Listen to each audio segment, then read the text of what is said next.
example, think about the apostate-driven lies and dishonesties that Jehovah's organization is permissive toward pedophiles. I mean, that is ridiculous, isn't it? If anybody takes action against someone who would threaten our young ones and takes action to protect our young ones, it's Jehovah's organization. We reject outright such lies.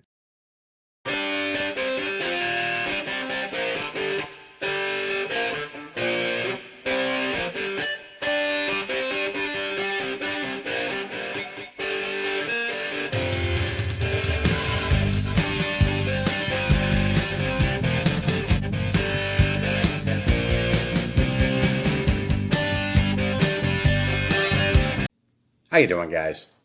Have you ever asked somebody a question or brought something up and they immediately thought you were accusing them of something? They would go on the defensive right away. They may even get hostile. They will go out of their way to try and shift blame in another direction. What exposes them as guilty is when they offer alibi after alibi after alibi when all you did was ask a simple question. The first time I stepped foot in a Kingdom Hall was in 2006. I had heard nothing good about the organization, about Jehovah's Witnesses. Of course, they're going to talk good about themselves.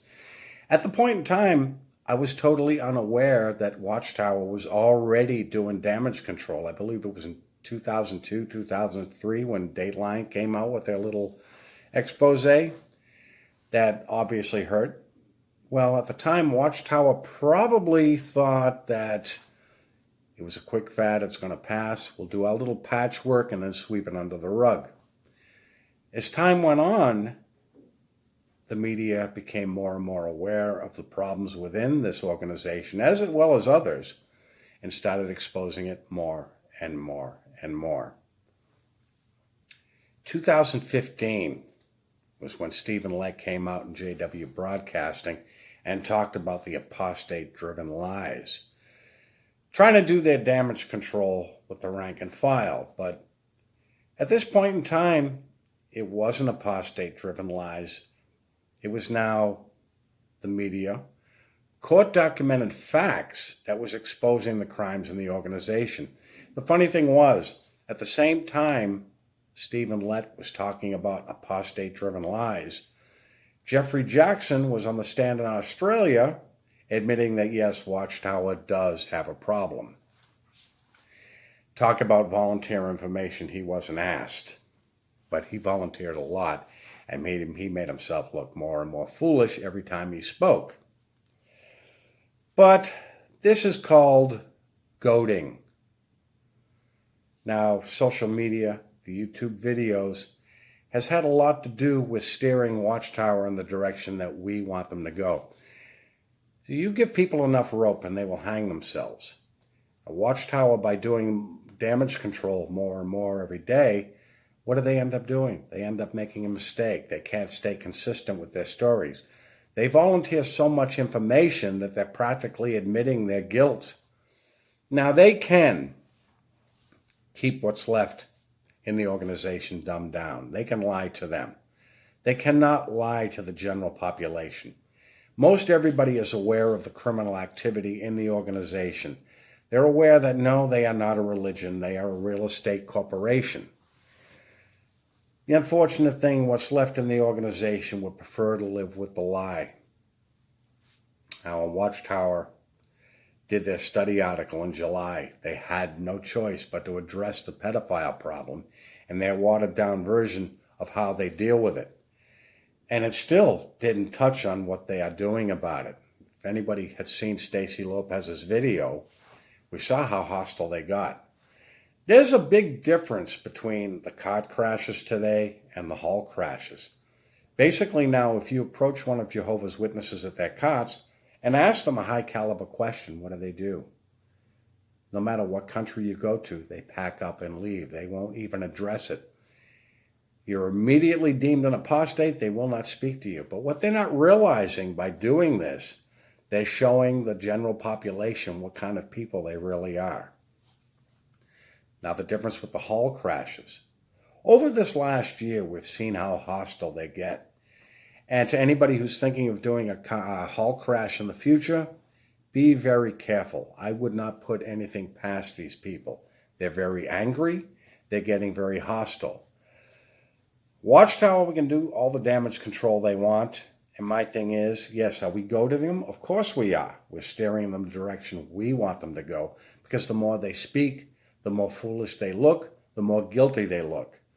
They can say apostate-driven lies all they want, but country after country after country is exposing this organization for what it is. And they are getting more and more people onto them. This is why they're losing. I mean, they can lie all they want. They can go crying like babies to the UN all they want. But eventually, it is beyond fixing. Many of us have left because we recognized it for what it is. It is a big lie. The unfortunate thing about the rank and file that's left over, if there is anybody who is awake to it, now's the time to get out. You can't convince anybody that the organization is a lie. They have to see it for themselves. This was a mistake I made, thinking that I could wake a few people up my last few months in. I had one idiot come to my door many times, trying to talk me into going back. And the conversations were borderline hostile. I told him there's no way I'm going back. I even mentioned the pedophile problem that I was aware of at that time, and that the organization does nothing to protect the kids inside of it. And he said, oh, they protect the kids in the organization. So I asked him, okay, how are they doing that? He couldn't answer it because he didn't know. I don't even know if he knew about the pedophile problem, but he was blindly defending the organization, much like the crop inside of the organization is doing today. They are dumbed down. Watchtower can keep them dumbed down, but that's about it. But if you're awake, if you're a PMO, get the hell out. There's nothing left of it. People have to see it for themselves.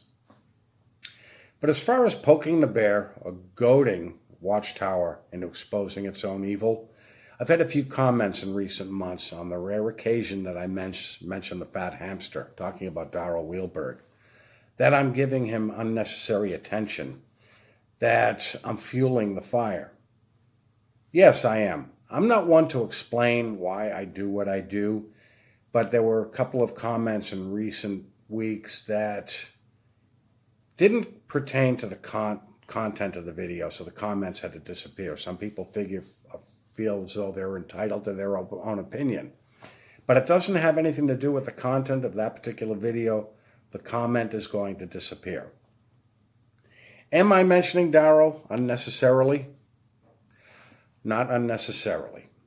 No, if you've noticed Darrell's content, whoever pokes him the hardest, that's the direction he goes. And personally, am I one to want to see Darrell pulled from YouTube? No, I don't want to see Darrell pulled from YouTube. The reason being, the more Darrell speaks, the more foolish he looks. He is showing the outside world what Jehovah's Witnesses are really like. He's showing his hostility, much like those elders in that Kingdom Hall in Stacy's video. And he's making absolutely ridiculous comments. He calls this one a homosexual, this one a dirty person. And Darrell, I would love to know, where the hell do all these blind babies come from? But to those who think they're entitled to their opinion, if you're going to make a comment on the channel, please stick with the content of the video. Yes, I am poking the bear, because I would like to see Darrell do a little bit more and a little bit more and a little bit more, because he does a lot more damage to Watchtower than all of us YouTubers combined. But just keep that in mind. Watchtower, the more they speak, the more they're admitting guilt. And all we have to do is sit by and wait for it to happen. Anyways, guys, that's all I wanted to mention today. You guys have a good day. I will talk to you soon.